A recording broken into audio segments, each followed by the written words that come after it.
PTV में मुजाहिर बेलवी आपको खुशामदीद कहता है कि 48 घंटे रहते हैं और सारी नज़रें इस्लामाबाद पर हैं, जहां दूसरा बड़ा मार्का होने जा रहा है। यानी गिलानी साहब एक बार फिर सेनेट के चेयरमैन के लिए जब खड़े होंगे, क्योंकि हमारे वज़ीर आज़म मोहतरम इमरान खान साहब ने एतमाद का वोट हासिल कर लिया है और इस तरह थोड़ा सा खान साहब को एतमाद भी हासिल हुआ है। लेकिन बहरहाल ये हकीकत है कि गिलानी साहब की जीत ही ने मजबूर किया इमरान खान साहब को प्राइम मिनिस्टर के को एतमाद का वोट लें। और बहरहाल अब ज़रा सी घबराहट तो है, और क्योंकि बहरहाल 13 वोटों का जाना या बिकना, जैसे कि ख़ुद उनकी हुकूमत के अरकान कहते हैं, एक बहुत बड़ा सवालिया निशान ख़ुद हुकूमत और ख़ास तौर पर प्राइम मिनिस्टर के लिए है। वैसे पीटीएम ने एक स्मार्ट कार्ड ये खेला है। मैं स्मार्ट कार्ड की तफसील में नहीं जाऊँगा कि उन्होंने जो मौजूदा चेयरमैन हैं हमारे मोहतरम सादिक संजरानी को ही अपना उम्मीदवार नामज़द किया है, जिन्होंने 2018 में अक़लियत में होते हुए भी सरप्राइज़ दिया था। और आपको याद होगा कि मीर हासिल ख़ान के मीर हासिल ख़ान के ने दोनों हाथ खड़े होकर अरकान ने कहा था कि 64 वोट थे मीर हासिल ख़ान के, जबकि सादिक संजरानी साहब के शायद 40 या 41 होंगे। लेकिन फिर जब 2 घंटे बाद खुफिया राय दही के बाद नतीजा आया तो संजरानी साहब 64 वोट ले चुके थे। और फिर पता नहीं बहरहाल हासिल ख़ान ने रद्द अमल का भी इज़हार किया। यूँ पुअर हासिल बदनजो ये कहते हुए रुखसत हुए कि इस्टेब्लिशमेंट नहीं बल्कि उनके पार्टियों के साथियों ने भी उनके साथ पुरटस का किरदार अदा किया। और लेकिन 3 मार्च को सेनेट के इलेक्शन होने के जो सूबों में कोई बहुत बड़ा अपसेट नहीं हुआ, प्रोविंस की बात कर रहा हूँ, मगर इस्लामाबाद की नशिस्त पर सारी नज़रें थीं, जहाँ कौमी असम्बली के 341 अरकान को वोट देने थे और मुकाबले में थे हमारे गिलानी साहब और अपोजिशन के बज़ाहिर 160 वोट थे, लेकिन गिलानी साहब ने 169 वोट हासिल किए, जबकि शेख साहब जो 180 वोट रखते थे वो सिर्फ 161 वोट पर रुक गए।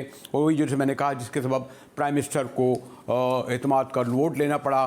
गो के 178 वोट लेकर एतमाद का वोट हासिल कर चुके हैं। लेकिन 8 मार्च को एक बहुत बड़ा इम्तहान आ रहा है कि इस अपोजिशन के फिर 53 अरकान होते हैं सेनेट से और अपोजिशन के कोई 47। देखें संजरानी साहब क्या माजी की तारीख दोहराते हैं। मेरे साथ असद उमर साहब हैं, वफाकी वज़ीर, और हमारे प्राइम मिनिस्टर इमरान खान के सेंटर फॉरवर्ड में से समझाते हैं। शुक्रिया असद उमर साहब। मुझे इल्म है कि आज तो बड़ा आपकी मसरूफियत और जोड़ तोड़ अपने उरूज पर होगा, लेकिन ये तहरीक इंसाफ अपना उम्मीदवार क्यों नहीं लाई?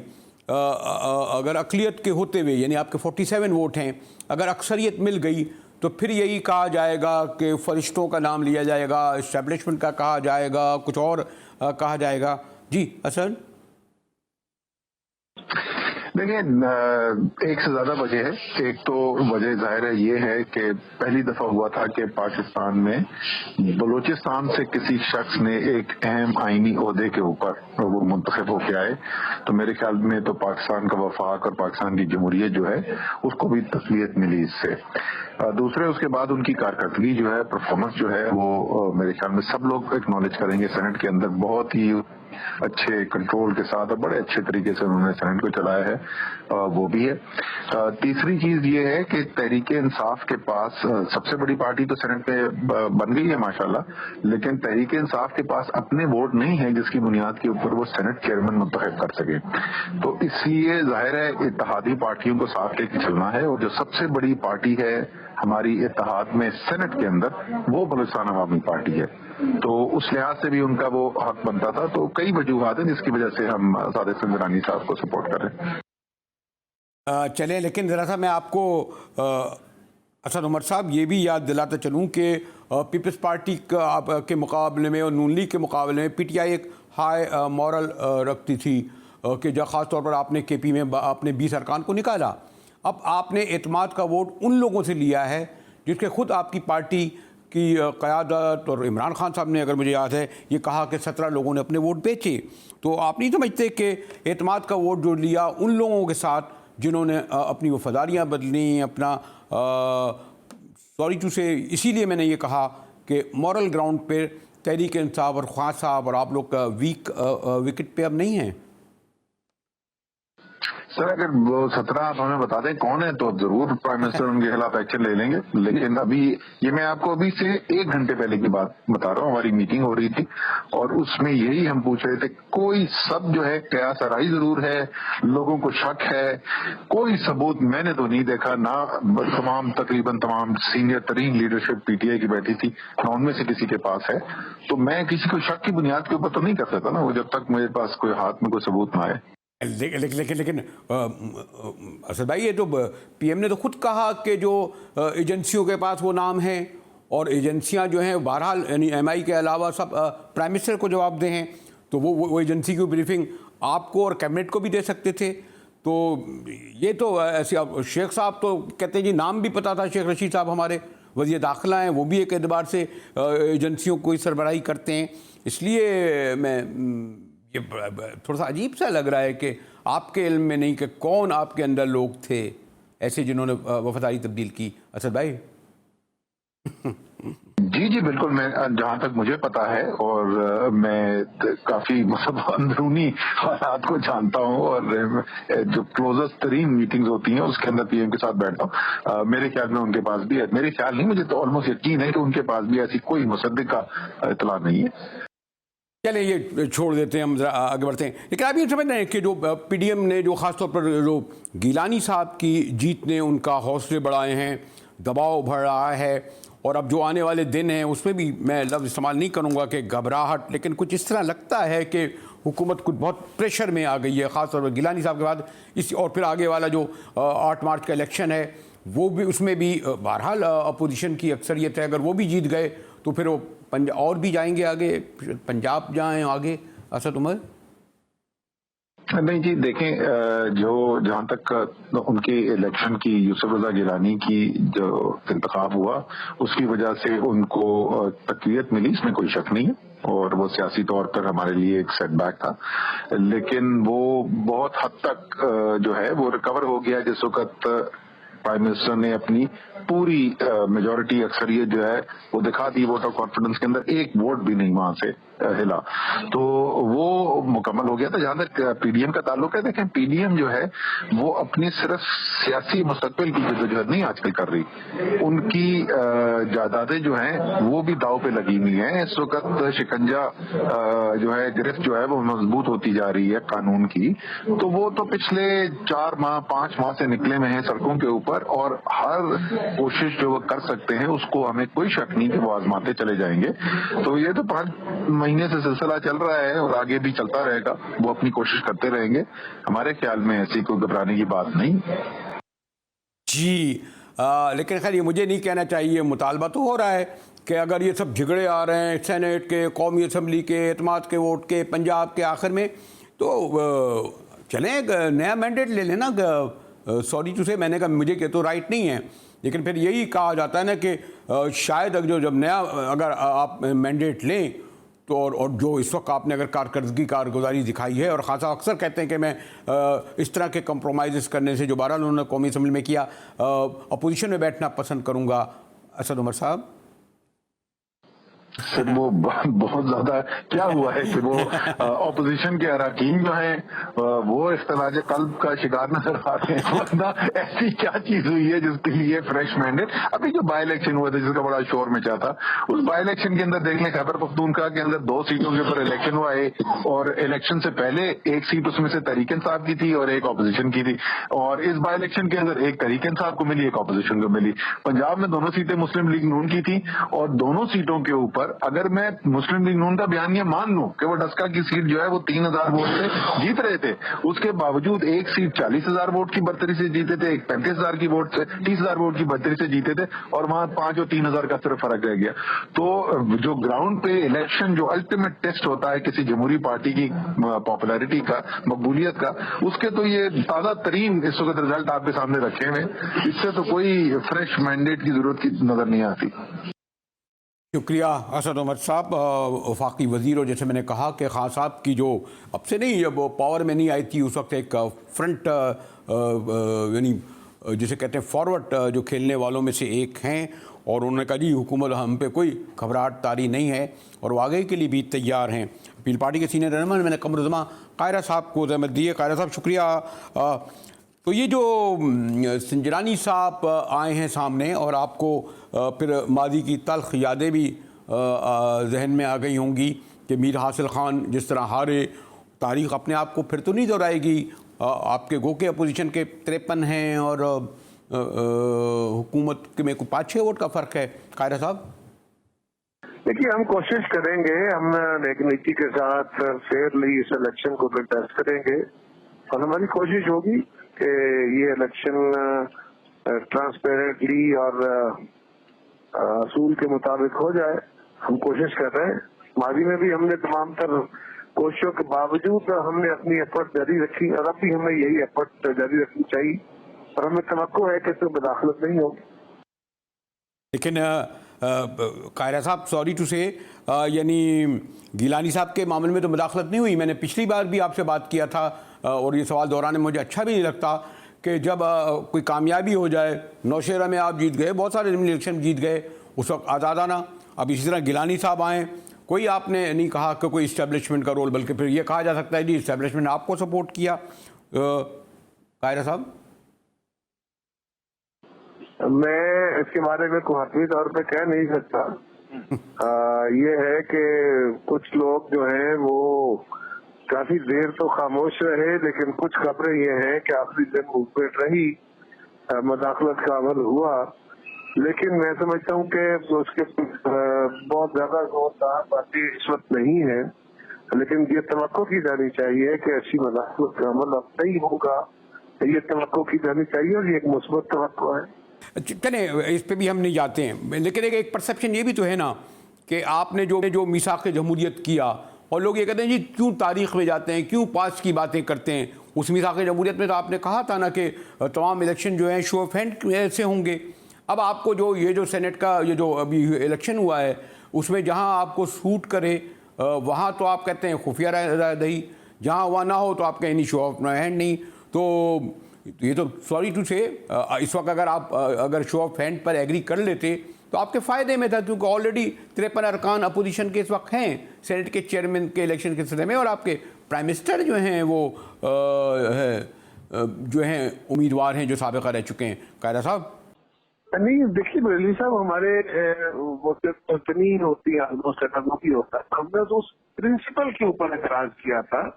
हमने ये तो नहीं कहा कि ये जो है ओपन बजट के ऊपर बिल्कुल हमारा एतराज है। हमने ये कहा कि वर्केबल हो सकता है, लेकिन जिस तरीके से हुकूमत इस कानून को लेके आई और उन्होंने पहले जो है अपनी पार्लियामान को बेतौकीद करते हुए सीधा सुप्रीम कोर्ट चले गए और गवर्नमेंट ने कहा कि हमें तो किसी राय की जरूरत नहीं है, हमें तो किसी कॉन्स्टिट्यूशनल अमेंडमेंट की जरूरत नहीं है, लेकिन हम इसकी वजाहत ले लेते हैं सुप्रीम कोर्ट से। वहां से फारिग होने के बाद फिर उन्होंने, अभी वहां केस चल रहा था तो उन्होंने आके पार्लियामान के अंदर एक बिल के पेश करने की कोशिश की और उस बिल में भी सिर्फ उतना नहीं रहा, बल्कि मजीद उन्होंने ये किया कि उस बिल के अंदर ये भी डाल दिया कि डुअल नेशनल्स को इलेक्शन लड़ने का हक दिया जाए। उसमें वो फैसल वाडा साहब को और वो रेट्रोस्पेक्टिव इफेक्ट से दिया जाए, माजी से दिया जाए। वो फैसल वाडा साहब को जिनका केस चल रहा था बचाना चाहते थे। अब बड़ी सिंपल बात है कि अगर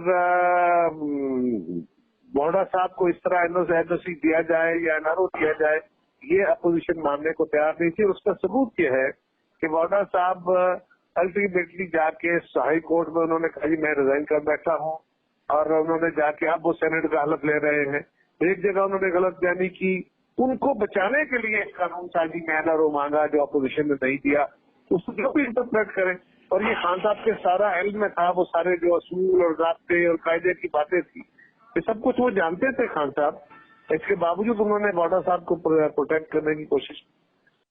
चलिए मैं एक आखिरी सवाल आपसे कंक्लूडिंग कर लेता हूँ कायरा साहब। अब गालिबन जिसको मैं आपसे गुफ्तगू कर रहा हूँ शायद 36 घंटे रह जाऊँ कल के छोड़ के, क्या आपको अब तक ये लगता है कि गिलानी साहब के बाद मैंने जैसे कहा ना कि आप बड़ा पुरएतमाद हुए हैं, और इस वक्त भी अपोजिशन जो है वो अक्सरियत में है सेनेट के चेयरमैन के इलेक्शन में, यानी एक और झटका पहुंच सकता है हुकूमत को। तो कोई गैर मामूली सरगर्मी या अभी तक आप पुरुमीद हैं? यानी एक आध मैंने आपकी आवाज़ें सुनी पीडीएम की तरफ से कि नहीं कुछ इदारे एजेंसियां फ़ोन कॉल ये वो आने शुरू हो गए हैं। साहब अल्लाह करे ये सूरत हाल न बने और ये फेयरनेस की बात हो और पाकिस्तान के अंदर फेयर इलेक्शन की तरफ हम चलें। मैं भी आपका दुआ गो हूँ कि वो सूरत हाल ना बने। यानी ये ऐसी सूरत हाल, जैसे मैंने आप कहा कि मेरा आपका एहतराम का रिश्ता है, लेकिन ज़रा थोड़ा तकल्लुफ़ से काम ले रहा हूँ कि अगर जीत जाएं तो वो सूरत हाल ना बने और अगर हार जाएं तो सूरत हाल यूँ बने। लेकिन बहरहाल मैंने कहा ना, सारी नज़रें इस्लामाबाद की तरफ हैं जहाँ चेयरमैन सेनेट का इलेक्शन होना है। ब्रेक के बाद आएंगे तो इसी इशू पे गुफ्तगू जारी रखेंगे। हमारे साथ रहिएगा।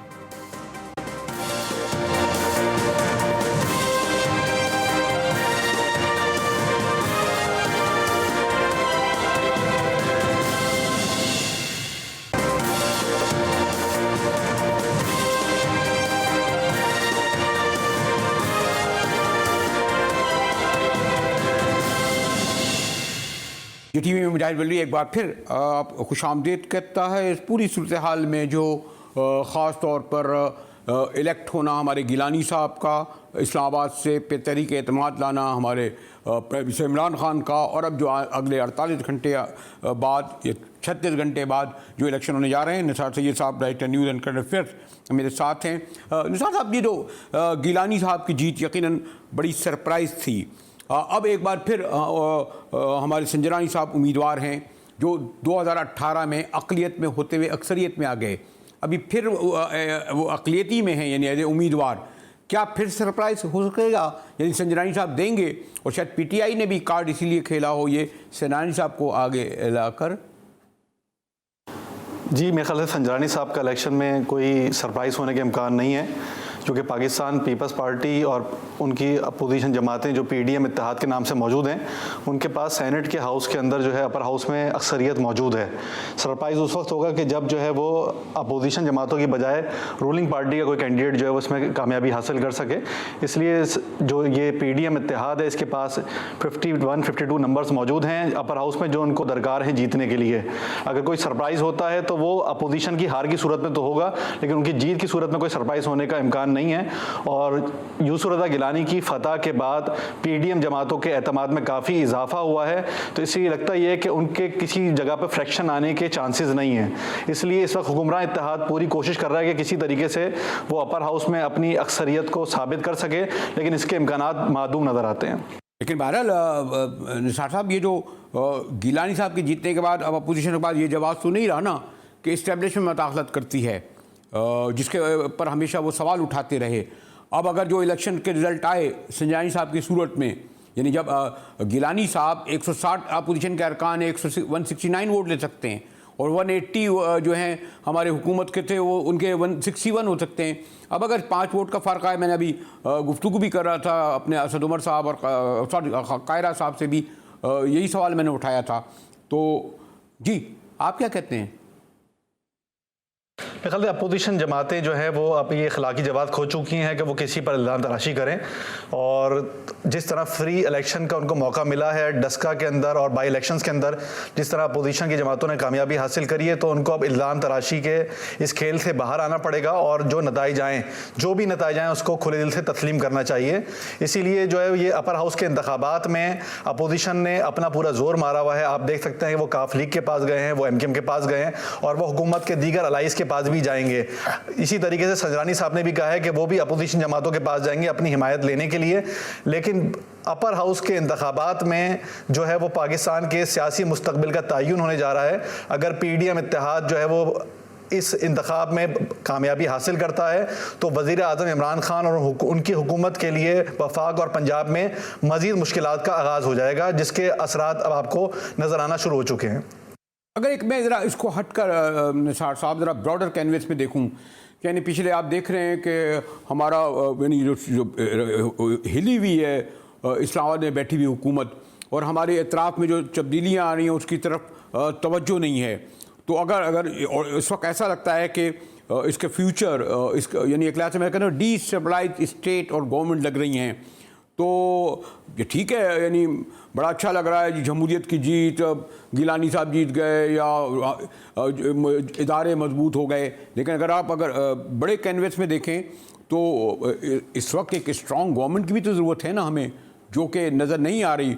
और ये जो बुरानी कैफियत है, यानी और खुदा न करे इस असम्बलियाँ तोड़नी पड़ी, नए इलेक्शन हुए, और ज़्यादा क्राइसिस और ज़्यादा मसाइल पैदा होंगे, क्या ये पेश नज़र नहीं है हमारी दोनों यानी पीटीआई और फिर अपोजिशन? यानी मैं तो यही दोनों को कहूँगा कि जी बड़े पेट्रियाटिक हैं, लेकिन बहरहाल जी निसार साहब। जी, जिस तरह पीडीएम ने अपने लॉन्ग मार्च का ऐलान किया है और उसके साथ साथ वहाँ पे डिस्कशन अब शुरू हो चुका है कि वो पहले पंजाब में अदम एतमाद लेकर आते हैं या वफाक में, तो वो पीडीएम एक तरफ अवामी प्रेशर के ज़रिए जो है वो दबाव डालना चाहती है कि ताकि उनकी राह में कोई रुकावट ना आए, दूसरी जानिब वो इन हाउस भी चेंज की कोशिश कर रही है। तो इसीलिए वो दो तरफा खेल खेल रही है, एक सूरत में अवाम का प्रेशर और दूसरी सूरत में हाउस के अंदर तब्दीली की वो कोशिश करेगी, जिसमें पंजाब और वफाक में कौन सी जगह पहले होगी इसका तयन बाकी है। पाकिस्तान पीपल्स पार्टी की ख्वाहिश ये है कि पहले पंजाब में अदम एतमाद लाई जाए, जबकि नवाज लीग चाहती है कि पहले वफाक में अदम एतमाद की तहरीक को आगे बढ़ाया जाए। लेकिन इस दोनों सूरतों में पाकिस्तान के अंदर पॉलिटिकल इनस्टेबिलिटी की तरफ जो है वो पाकिस्तान आगे बढ़ रहा है। अगर कोई अदम एतमाद की तहरीक पाकिस्तान में लाई जाती है वफाक की सूरत में, तो आप समझें कि जिस तरह पूरा रीजन डीस्टेबलाइज है, खुदा न खास्ता पाकिस्तान में भी डीस्टेबलाइजेशन की तरफ एक कदम बढ़ेगा और पाकिस्तान उसका फिलहाल मुतहम्मिल नहीं हो सकता। इसलिए वफाक की हुकूमत को और अपोजिशन लीडरशिप को चाहिए कि वो समझदारी का सबूत दें और पाकिस्तान को अदम इस्तेकाम से दो चार होने की आलमी साजिशों का हिस्सा ना बने, वरना पाकिस्तान में जो खतरात हैं, जिसका वफाकी वजीर दाखिला ने भी जिक्र किया है कि दाइश अफगानिस्तान में फाल हो चुकी है, दाइश अफगानिस्तान के बॉर्डर पे आ चुकी है, इसी तरह दाइश इराक में फाल हो चुकी है। तो पाकिस्तान की पॉलिटिकल लीडरशिप पे बहुत ज़्यादा जिम्मेदारी आयद होती है कि वो अपने लोकल इंटरेस्ट की बजाय पाकिस्तान के नेशनल इंटरेस्ट की खातिर सेक्रीफाइस करें और इस पॉलिटिकल सिस्टम को चलने दें। और इसी तरह वजीर आजम साहब पे भी जिम्मेदारी आयद होती है कि वो अपोजिशन को साथ लेके चलें और उनको बंद गली में ना लेके जाएं कि जिसके बाद जो है वो अपोजिशन किसी आखिरी इकदाम की तरफ आगे बढ़ पड़े। निसार सैयद साहब और साबिक़ वज़ीर आला खैबर पख्तूनख्वा और बड़े सरगर्म जमीयत उलमा इस्लाम के रहनुमा मुझे ज्वाइन करेंगे। अकरम दुरानी साहब राइट हैंड मैन समझे जाते हैं हमारे हज़रत मौलाना फजल रहमान साहब के। दुरानी साहब शुक्रिया, मुझे इल्म है कि अभी भी आप मीटिंग में बैठे थे, मुझे बताया गया, लेकिन आप मुसलसल मीटिंग है और है भी बड़ा कड़ा आपके पीडीएम का इम्तहान 36 घंटे रहते हैं। ये जो सारी नज़रें अब लगी हुई हैं, जैसे मैंने कहा कि 12 मार्च की तरफ, और पीटीआई ने भी, मैं कह भी रहा था कि स्मार्ट कार्ड ये खेला कि वो सादिक सिंजरानी साहब को लाए, जो बड़े आपने देखा ना किस तरीके से महारत से उन्होंने कामयाबी हासिल की थी, 1-2 नहीं कोई 11 वोट लिए थे। और ये भी मैं तो कई बार तवातुर से कह चुका हूँ, दोहराना भी अच्छा नहीं लगता कि बिरंजोस का ये कहना है कि जनाब हमने वो नाम भी दे दिए थे, फिर एक कमेटी भी बनी। तो इस लिहाज से क्या उम्मीद है? वैसे तो अक्सरियत है 53 की, इधर 2, 4, 5 हो गए तो फिर आप ये तो आप तो नहीं कहेंगे गिलानी साहब की जीतने के बाद नहीं जी वो पिंडी ने ये कर दिया, पारा ने ये कर दिया, फला एम्पायर वगैरह। दुरानी साहब ये तो जी बस अजीब के हालात हैं और दुनिया में आते रहते हैं। पहले हमारा गिलानी साहब का मुकाबला हुआ अपने उसके खजाने के वजीर के साथ और अभी मुकाबला है उसके एडवाइजर के साथ, क्योंकि संजरानी साहब उसके एडवाइजर रहे हैं।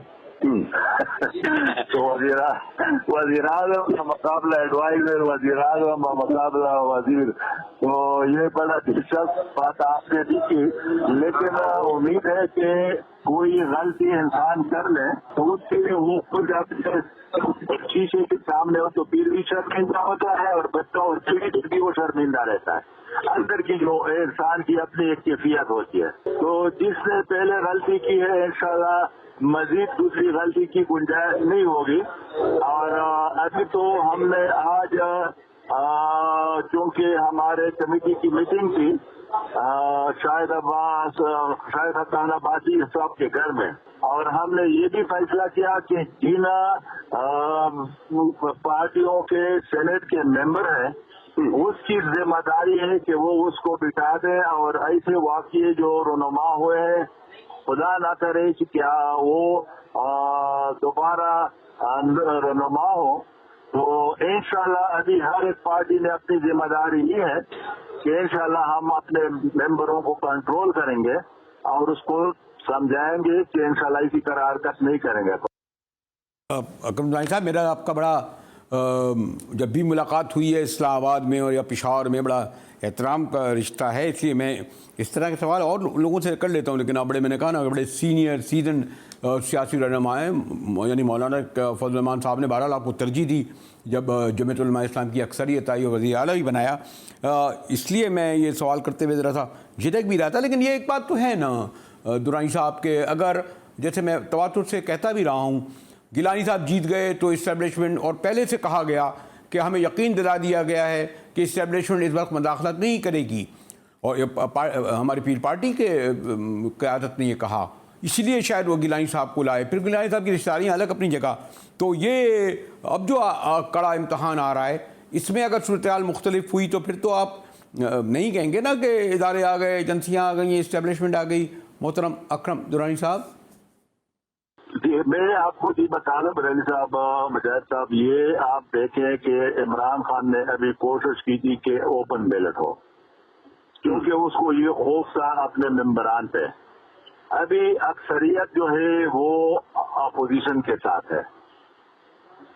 आप जरा वो काउंट कर लें कि हुकूमत के कितने मेंबर हैं सेनेट में, और वाज़ेह अक्सरियत है अपोजिशन की। अभी जब आपको मालूम है कि मौजूदा जो वजीर आजम है वो तो कठपुतली है, उसका तो कोई रोल नहीं है, और जब तक उसके साथ जो हिमायती है वो ना हो तो मेरे ख्याल में, और अभी लोग हिम्मत भी कर रहे हैं क्योंकि अभी लोग तंग आ चुके हैं, और जिस किस्म के हालात हैं ना सूबों में काम हो रहा है। अगर आप बुजदार साहब को ले लें, आप मोहम्मद खान को ले लें, आप इमरान को ले लें, तो मेरे ख्याल में इस मुल्क में तबाही के अलावा कोई और चीज आपको सामने नहीं आएगी। तो अभी मेंबरान भी ये समझ चुके हैं कि ये तो मुल्क की भी तबाही है, कौम की, और जो महंगाई है, बेरोजगारी है, तो लोग अभी तंग है उससे जान छुड़ाने की।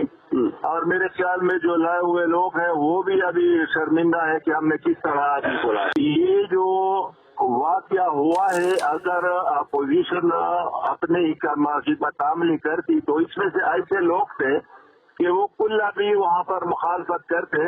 अभी जो वो 178 बता रहे हैं कि वहाँ पर आए थे, उसमें 4 तो उसको वोट नहीं दे सकते, उसके फोटो वहाँ पर आए हैं, और अगर आप गिनती करें तो उसको वहाँ पर अक्सरियत भी नहीं मिली है कौमी असेंबली में। नहीं, लेकिन वहाँ पर जो गिनती उसको वोट भी नहीं दे सकते। साहब दुरानी साहब, मेरा सवाल दुरानी साहब फिर भी अपनी जगह रहता है, लेकिन जैसे मैंने कहा ना कि मेरा आपका एक जो एहतराम का रिश्ता है, इसलिए मैं नहीं कहूँगा, तो बस मैं यही कहूँगा कि शुक्रिया। और फिर ये देखते हैं कि मैंने कहा ना आप सिर्फ 36 घंटे रहते हैं, बड़ा मार्का होने जा रहा है। लेकिन उससे बड़ी एक और भी खबर है जो सारी दुनिया को, ख़ास तौर पर बरतानिया से आई है। शाही जोड़ा जो है वो बगावत पर आमादा हो गया है, शाही जो है महल में हंगामी इजलास हो गया है। जनाब बिल्कुल पाकिस्तान जैसी सूरत लग रही है। मिलते हैं ब्रेक के बाद, इस पर गुफ्तगू करेंगे।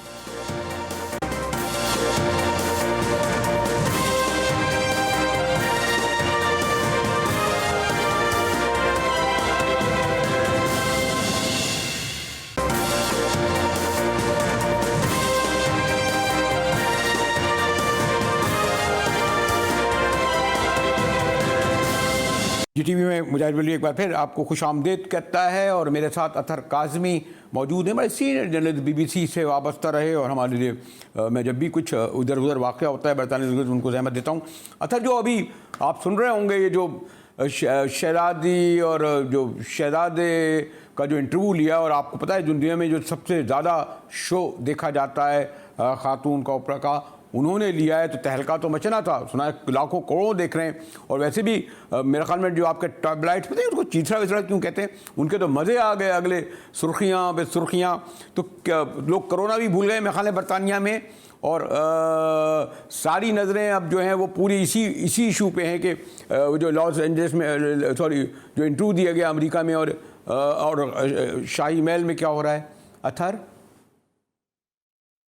जी, बिल्कुल, इस वक़्त ये बरतानिया की सबसे बड़ी खबर है। बीबीसी को आप देख लें, किसी भी नशरियाती अदारे को देख लें, न्यूज़पेपर्स को देख लें, हर कोई ये खबर कवर कर रहा है। अगर आप अमेरिका की बात करें तो जिस वक़्त ये इंटरव्यू चला था, उस वक़्त एक अंदाज़े के मुताबिक दुनिया के मुख़्तलिफ़ जगहों पे तकरीबन जो है वो 100 करोड़ के करीब लोग इसको देख रहे थे और अब तक कितने करोड़ों लोग इसको देख चुके हैं। कल जब ये बरतानिया में चला तो उस वक़्त भी बहुत बड़ी ऑडियंस, आज फिगर्स वो रिलीज़ हुए हैं, बहुत ज़्यादा लोगों ने देखा। तो इस वक्त ये यकीनन बरतानिया की सबसे बड़ी खबर है। शाही खानदान के हवाले से, शाही महल के हवाले से इस तरह की खबर कई दहाइयों के बाद आई है और इस वक्त बरतानवी मीडिया की और बैनुल अक़वामी मीडिया की नजरें इस खबर के ऊपर हैं। लेकिन एक अथर इसमें जो एक इंटरेस्टिंग बात यह है कि खैर एक तो